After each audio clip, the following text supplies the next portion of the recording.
Welcome back. Hope you guys are all healthy and happy and staying safe. But here's a lesson on populations and samples. This is going to be our first lesson in chapter 10, which is statistics. So first off, there's a difference between a population and a sample when we're taking stats on something. So to know the difference, we have some vocab words here. So a sample is a subset of an entire group. Subset means they're part of the group, but they're not the entire group. Okay? It refers to a portion of the group with a specific characteristics. And then the data collected from the sample is called a sample, and that's called a sample statistic. And then an example of that, so if we take the alphabet, the vowels are a subset of the alphabet because the alphabet isn't made up of entirely vowels. Like there's other things other than vowels. So they would be considered a subset of that, which makes them a sample.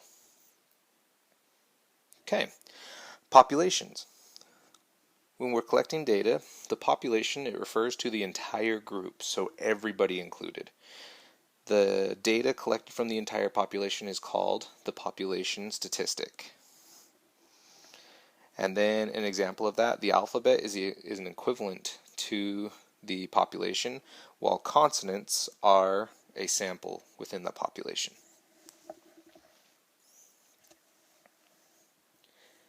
Okay, using that information, we're going to determine which of these examples down below are samples or populations, and we're going to figure out just some of those pieces based off of this vocab.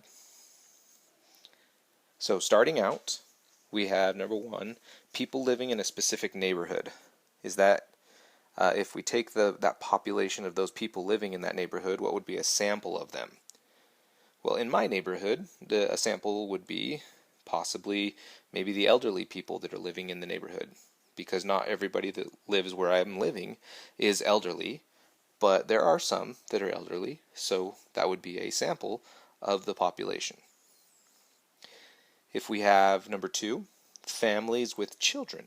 Well, if you're like my family, I have a lot of brothers and sisters, but I also have some siblings where they've had kids and they've only had one kid, or a family that has 0 kids. And so it says here, if we have a population with family with children, a sample of that maybe could be a family with 1 child, or 2 children, or 4 children. Like you're doing a specific number that would be a sample of that group, because not everybody has 1 child and only 1 child, or and that's only on child. Nice, great spelling there. So we have only 1 child. And then the next one we have here, seniors at East High School. So if we have the population of seniors at East High School, there are several different types that we could eliminate. But if we think about people that are driving to school or riding the bus, well, in this case, we could have a sample of all the seniors who drive their car to East High School. Because I don't know about you, but I can see a lot of students that maybe don't have a car to drive to go to high school, so they might ride the bus or get a ride from a friend, but they're not driving their car to the high school because they don't have one. So that would be a sample of the population. Now flipping it the other direction. The other direction would be taking this information, and we would say we're going to follow the statements of these samples and determine what could be a possible population for that. So if I were to say this sample here is children who played football for the YMCA, I need to think about the larger group here. What would be including everybody in that scenario? And this one right here, if they're playing football, well, there could be other people playing different stuff, or it might not be children. So rather than just talking about children or just football, a population could be that we're going to say the people who participated in the YMCA programs. So we take all of the people that are participating in the programs, and that would be our population based off of this sample. Number 5, we have students who were on the B honor roll for the first 9 weeks. So the first 9 weeks of this one, if they were on the B honor roll, that would be our sample, because not everybody's going to be on that B honor roll. So we need to find the total students here, or all of the students, which in this case, if it's during the first 9 weeks, then that just means we're going to say our population is all students enrolled during the first 9 weeks.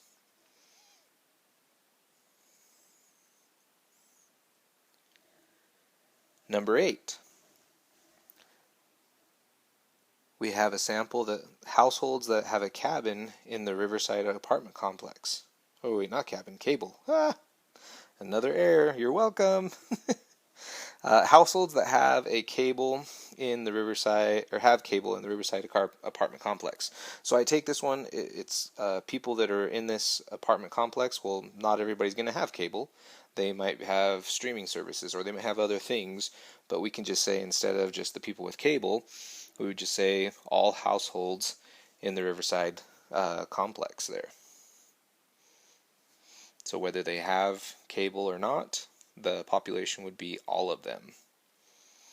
And you should notice that we're just taking the scenario that's in the sample, and we're just saying, hey, all households, all students, and then this one's all people that would participate in their programs. That's what the population is. It's everybody in that scenario, not just a piece of them, which would be the sample. All right, next example. So with this one, we have some questions that we ask, and this one's called a statistical question.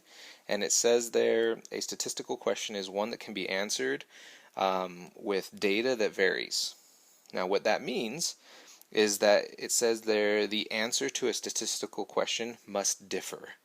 So when we're taking stats on something, we need to have different answers that are possible. Like, for instance, if I asked you who your favorite football team was in the NFL, well, not everybody's going to say the exact same team. That would be a statistical question.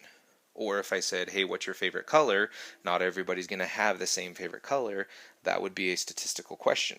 So if we ask those questions, we need to be able to identify whether we can ask it to the entire population, or if we have to take a sample of that population and get our results from there. And that's where, on this one, we're going to complete this graphic organizer, and we're going to answer the question here based off of this statistical question. So we take our question, and we're going to figure out how could we collect the data. What would be the best way to do this? Because we don't want to spend a lot of time doing it. And then, is that data that we're collecting, is it part of a population? Or sorry, is it the population, or is it part of the population, meaning a sample? And why? We need to justify that. So I go ahead and take this information, and the very first one, the question is, what do 7th grade students want to do for the fall festival? How could we collect that data? Well, there's lots of ways that we could do it. We could go and say, hey, we're going to send an email and have them reply. That might take a little while. Or if we were attending school, then maybe we could take some of them during lunch and have them come over and survey them. So we say survey 7th grade students in a lunch. Now, that's not all 7th grade students, so that's because it's only in a lunch, not everybody has a lunch. That means that this is going to be a sample statistic. And the reason for that, again, justifying it, it's not everybody has a lunch, or not every student was asked. So since it's all 7th grade students, we only surveyed part of them. That has to be a sample. For our next example, it says, what is the average grade on the semester exam in Mrs. Johnson's class? If I were to look at this one, especially as a teacher, I do this all the time, I would look at all of the grades and I could average them to see how well everybody's performing. And to do that, I just go to my gradebook. So we're going to go ahead and use the scores that are in Mrs. Johnson's gradebook. And based on those scores, you'll notice that if I include the average here for those scores, I'm using all of the scores. So if I'm using all of the scores, that makes this a population statistic. And since it's a population statistic, and because I just barely explained it, we're using all of those scores. It's an average of every score, or every piece of the data in this case. And so since it's all included, that means it has to be a population statistic.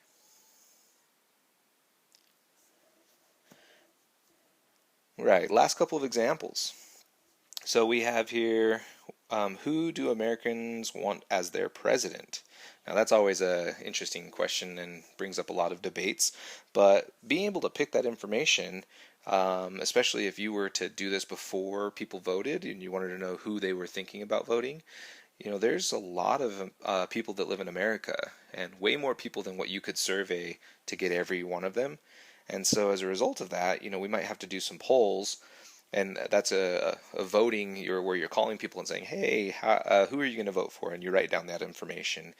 And to call every single American, it would take years to get a hold of every single American and get all of their information. And we don't want to take years. We want to know quickly, like kind of a general feel of what people are thinking or feeling.